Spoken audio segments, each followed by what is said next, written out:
FM 89.1, Radio Universidad. ¿Qué tal, Leo? ¿Cómo estás, José? ¿Cómo están todos? Bien. Buen día.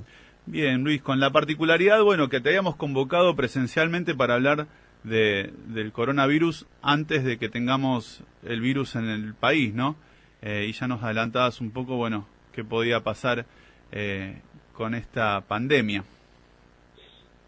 Sí, exacto, sí, fue hace más de un año y, la realidad nos ha pasado un poquito por encima, ¿no?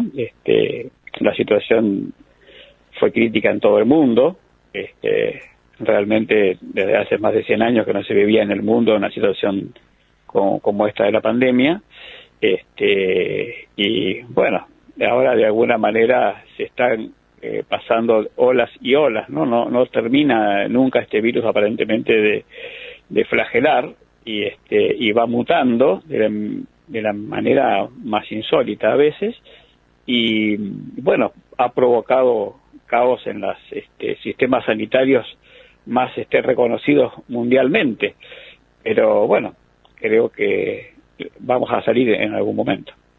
Es lo que todos queremos y ha puesto de manifiesto la importancia de tener un buen sistema de salud público, un buen sistema de salud en general, y que sea público, por supuesto, para que esté el acceso de las mayorías sin dudas también. Sí, nosotros hemos demostrado en la Argentina el año pasado, con la pandemia, nuestro sistema sanitario no se saturó en ningún momento. Nunca vimos en la Argentina durante el año pasado las imágenes que hemos visto en España, en Italia o en Nueva York. Sí, Así que nuestro sistema ha respondido, tiene sus fallas, tiene sus falencias, por supuesto que tiene que mejorar, pero seamos honestos, ha respondido bastante bien durante el año pasado. Esperemos que este año estemos a la altura de las circunstancias. Escuchaba hoy que una de las buenas noticias dentro de todo lo malo que estamos viviendo y la gran cantidad de casos que hay, es que prácticamente no hay contagiados dentro del personal de salud. Y creo que ahí le sacamos una gran ventaja a lo que pasó el año pasado, ¿no? Me parece que ahí está parte de lo que me permite pensar a que no se va a saturar tampoco, ¿no? Hay dos cuestiones en lo que vos decís que es importante. El personal de salud fue el primero en vacunarse correctamente y ha logrado una inmunidad suficiente como para afrontar esta segunda ola. Yo lo que tengo dudas es que si esta segunda ola viene como aparentemente a un grupo etario más bajo, por la cantidad de personas que ocupan ese grupo etario, puede llegar a saturar el sistema. Entonces ahí sí podemos estar en algún inconveniente. Pero sí, el personal de salud que lo ha padecido porque hemos perdido muchos colegas durante la pandemia, es algo que a veces no pasa un poquito desapercibido, pero hay muchos médicos fallecidos, muchos enfermeros fallecidos, personal de los hospitales que ha fallecido, por estar al frente en la batalla contra la pandemia, ¿no? Claro. Y después, la pregunta que uno se hace es, en principio también como que todo el sistema se puso a disposición del coronavirus, y con la flexibilización después empezaron a atender otras urgencias y todo lo demás. ¿Habrá sido un error eso? ¿No se vio venir la segunda ola? ¿Está bien que eso haya pasado mientras no venía la segunda ola? Yo creo que el sistema sanitario respondió de alguna manera acorde a lo que es la situación social también. No nos olvidemos que mucha gente el año pasado omitió hacerse los controles y todavía no sabemos qué repercusión tiene eso, porque lo vamos a ver en el transcurso de los próximos años. Y me parece que fue oportuno volver a hacer esos controles, fue oportuno volver a tomar cierta normalidad de lo que es la atención de prevención y de tratamiento tanto en el sistema público como en el sistema privado. Esta aparición de nuevos casos me parece que tiene mucho más que ver con una relajación social en cuanto a al cuidado de la pandemia. No nos olvidemos los acontecimientos desde noviembre en adelante, como un poquito, si vos te fijás en la calle, más gente circulando, más gente con el barbijo usándolo de bufanda, los chicos, viste, con más tendencia a reunirse, vos ves acá en San Justo, los bares con más gente, bueno, hay más circulación en la calle, más circulación en los negocios, más circulación en el shopping. Me parece que también mucha gente optó, con todo derecho y con toda necesidad, de irse de vacaciones. Algunos más prudentemente lo hicieron dentro del país, otros no tan prudentemente se fueron del país, a zonas con mayor circulación viral. Creo que ese es el componente, me parece, que se desajustó, y por eso estamos padeciendo ahora esta segunda ola, ¿no? Recién el ministro de Educación fue terminante y dijo que no está, digamos, si hay que reducir un poco la presenciabilidad se puede hacer, pero que de ninguna manera van a cerrar las escuelas. ¿Coincide con esto? ¿Cree que las escuelas son un foco de contagio o no? No, eso está demostrado en todo el mundo. Las escuelas no son un foco de contagio. Creo que inclusive fuimos demasiado exagerados el año pasado en la no presencialidad. Y me parece que, bueno, que ahora hay que hacerlo con mucho recaudo, porque no es la misma circunstancia la actual que la del año pasado, y hay que estar muy atentos a la evolución de esta segunda ola. Y yo no digo que no haya que en algún momento cerrar todo, y junto con eso cerramos las escuelas. La escuela en sí ha tenido muchos protocolos para poder cuidarse. No ha habido exceso de, digamos, cantidad de contagios dentro de las escuelas, ni siquiera tampoco en el personal docente. Así que yo coincido con el ministro que quizás haya que reducir un poco la presencialidad, pero de ninguna manera suspender las clases. Ya me parece que inclusive, me hago cargo de lo que digo, creo que el año pasado exageramos un poquito la nota. Luis, te pregunto, basado en tu experiencia de cómo se aplican las políticas en el distrito, y no sé si tenés el dato, pero cómo puede variar del primer cordón al segundo y tercer cordón esto. ¿En qué sentido? En la cantidad de contagios. La cantidad, sí. Mirá, a ver, cuando fue la primera cuarentena nos cuidamos nosotros en nuestras casas, nos quedamos todos, vos veías que no había ni autos circulando por la calle, eso se veía muy fácil, se veía en el primer cordón, no tanto en el segundo y menos en el tercero, porque hay una lógica también digamos, del hacinamiento, de las viviendas, digamos, cómo está la situación social, lo difícil que es en una casa pequeña con muchos chicos, con grandes y con chicos dentro de la casa, hacer un aislamiento, es complejo, es casi imposible, te diría. Entonces me parece que, por eso, no sé si te acordás, pero el año pasado muchas veces las autoridades sanitarias de la provincia y acá del distrito hablaban de distancias diarias, digamos, no de cuarentena intradomiciliaria, sino casi en el barrio, digamos, ¿no? Sí, es cierto. Porque es más, a ver, Leo, es un poquito más lógico, un poquito más natural. Digamos, no podés vivir hacinado dentro de una casa, porque es peor todavía, aparecen otros problemas. Absolutamente. Sí.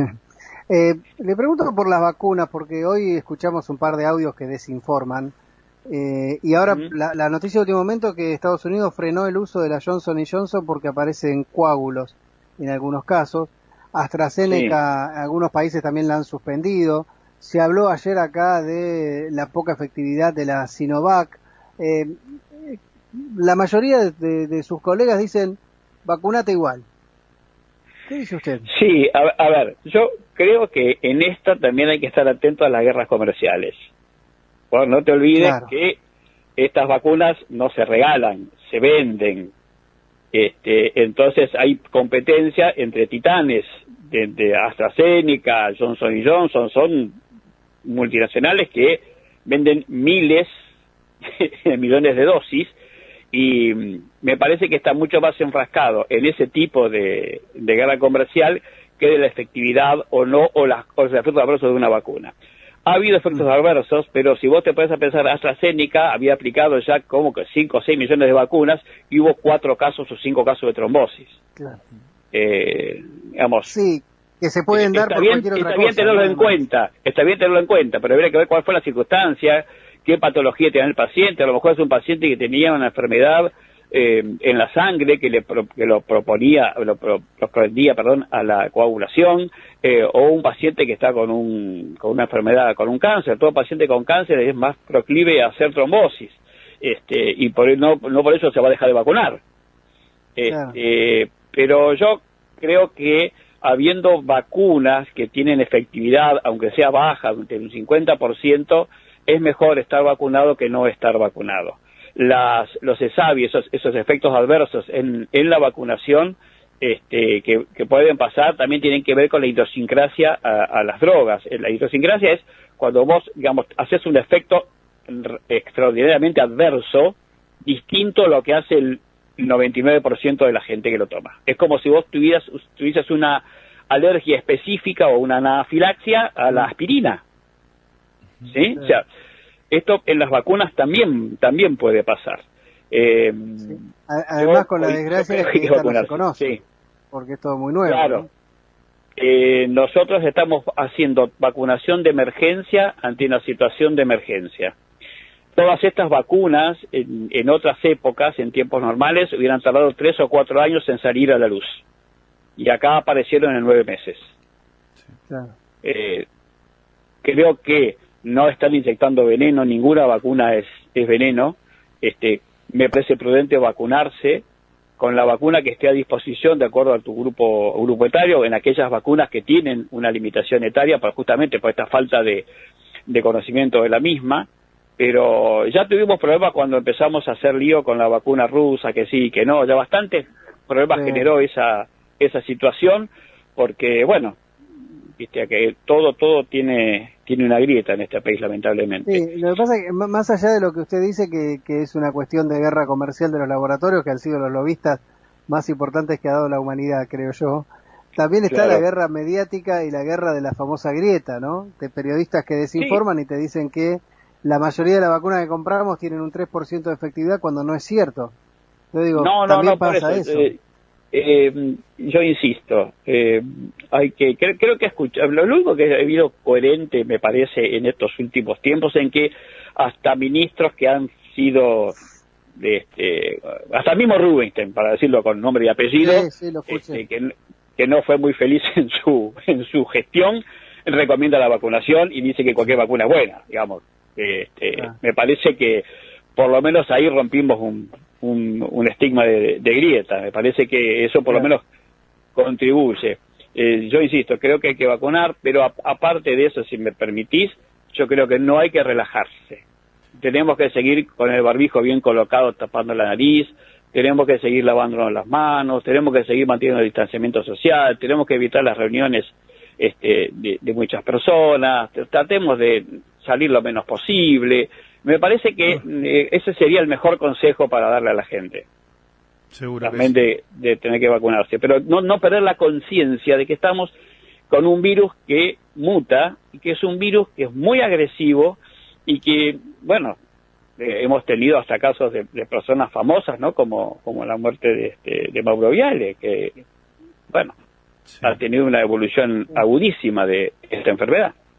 Sí, y llevado al extremo, una persona que se levanta todas las mañanas a hacer gimnasia, que nunca fumó, que nunca tomó, que no sale de noche, que lleva una vida de la casa al trabajo y trabajo a la casa. O sea, es tremendo.